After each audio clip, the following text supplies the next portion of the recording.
Banyak orang bertanya pada saya, kenapa sih saya itu sering mengkritik cara beragama orang-orang Islam? Jawaban saya sederhana. Alasan utama saya mengkritik orang-orang Islam adalah karena saya tidak ingin umat Islam terus terbelakang, tertinggal, terpuruk. Jujur deh, dunia Islam itu parah. Penuh konflik, cekcok, bodoh, berantakan, ilmu pengetahuan yang tertinggal. Teknologinya bergantung pada barat, miskin, tidak menghargai HAM, dan seterusnya. Pokoknya parah. Parah. Kalaulah ada negara yang kaya, ya karena memang ditakdirkan Tuhan punya sumber daya alam gratis seperti minyak. Tapi minyak yang mereka miliki suatu saat akan habis. Dan mereka akan kembali mengulang cerita serupa dengan negara-negara Islam lainnya. Tertinggal. Bagi saya, umat Islam terbelakang. Dan keterbelakangan umat Islam itu terjadi karena menurut saya kesalahan cara berpikir banyak orang Islam. Apa itu? Kalau Anda tanya pada saya. Jawaban saya adalah karena banyak orang Islam beragama tanpa menggunakan akal. Banyak orang Islam beragama dengan pikiran tertutup, beragama dengan cara yang anti keberagaman dan keterbukaan. Saya tahu banyak aktivis muslim saat ini yang menyerukan bahwa solusi atas keterbelakangan ini adalah menegakkan negara Islam, menerapkan syariah. Orang seperti Felix Xiao misalnya, tahu kan Felix Xiao? Nah, coba saja baca tulisan-tulisannya. Saya misalnya baca buku Khilafah Remake, terbit tahun 2014. Dia bilang kesalahan umat Islam saat ini adalah meninggalkan gagasan negara Islam dan memilih sistem di luar Islam, yaitu negara sekuler.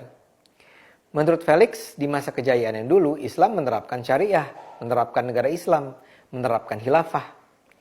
Begitu khilafah berakhir, dunia Islam terus mengalami keruntuhan yang kata Felix. Dengan demikian, menurut logika Felix, jawaban terhadap ketertinggalan dunia Islam saat ini adalah jelas tegakkan negara Islam, tegakkan khilafah. Logika Felix semacam ini memang sederhana dan seringkali memang terkesan menarik bagi terutama mereka yang tidak mau capek-capek belajar sejarah. Tapi kalau buat saya sih gampang sekali terlihat cacat logika Felix ini. Begini, kalau memang khilafah atau negara Islam atau syariah adalah variabel yang menentukan kemajuan, mengapa dunia barat bisa mencapai kemajuan tanpa hal-hal itu? Buat barat boro-boro menerapkan syariah dan khilafah, percaya pada Islam pun mereka tidak. Bahkan bisa dibilang barat itu maju justru karena mereka sekuler. Felix sebetulnya tidak perlu bikin kesalahan mendasar semacam itu kalau saja dia tekun mempelajari sejarah peradaban Islam. Ada begitu banyak buku ulasan yang menunjukkan bahwa kejayaan di masa Islam di masa lalu itu didasari bukan oleh karena agama atau sistem politik. Yang menentukan kemajuan Islam di masa lalu adalah hal-hal yang sekarang juga menjadi faktor penentu keberhasilan dunia barat. Apa itu?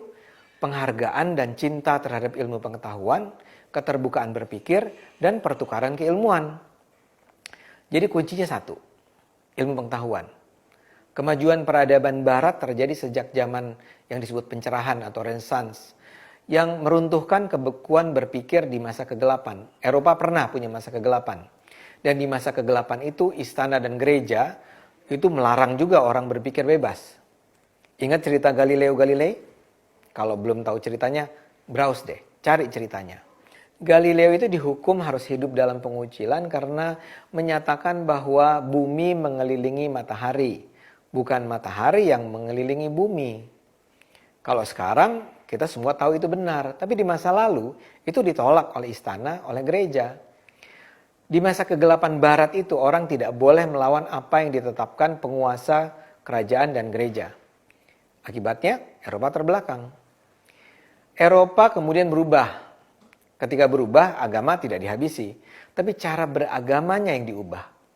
Kebenaran ilmu pengetahuan tidak lagi ditentukan oleh pemuka agama, bukan oleh pendeta, tapi oleh saintis. Kebenaran ilmu pengetahuan ditentukan oleh proses pencarian kebenaran yang dilakukan secara bertanggung jawab oleh para ilmuwan. Maka ketika masyarakat tercerahkan, maka masyarakat pun dengan bernafsu mengejar ilmu pengetahuan. Penguasaan ilmu pengetahuan inilah yang melahirkan berbagai revolusi sains dan kemudian lahirnya revolusi industri. Dan ini pada akhirnya, pada gilirannya berdampak pada kemajuan ekonomi. Pengalaman Islam sebenarnya memberi pelajaran serupa. Islam dulu pernah punya masa jaya. Dan Islam di masa jaya itu tumbuh pesat karena para pemuka Islam di masa perkembangan yang jaya itu sangat menghormati keterbukaan dan pengetahuan. Islam itu ingat tumbuh semula di Arab yang tertinggal secara peradaban di masa itu. Orang-orang muslim pertama-tama itu adalah kaum yang hidup dalam budaya padang pasir yang keras, penuh konflik, tidak berorientasi pada sains, bahkan buta huruf. Syukurlah para penguasa Islam kemudian di masa itu belajar bahwa untuk membangun peradaban diperlukan orang-orang pintar dan keterbukaan terhadap ilmu pengetahuan. Ekspansi Islam, perluasan Islam di masa-masa itu menyebabkan Islam kemudian belajar dari warisan kebudayaan Yunani klasik dan warisan peradaban timur dengan percaya diri. Dan itu ironisnya diabaikan oleh Barat di masa itu.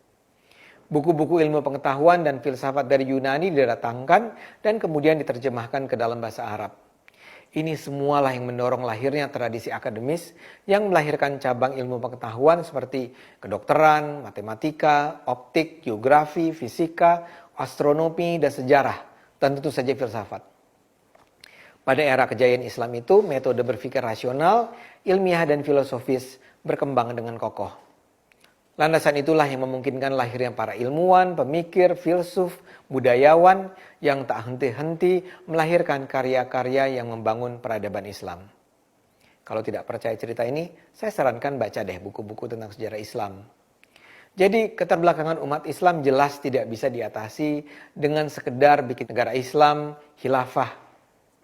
Kita harus berani mendobrak kebekuan berpikir yang ada dalam dunia Islam saat ini.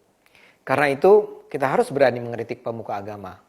Meninjau kembali ajaran agama yang nampak tidak masuk akal.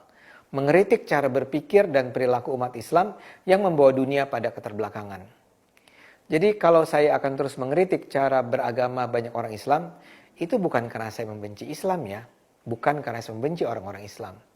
Saya justru ingin agar orang-orang Islam maju tanpa membawa ancaman.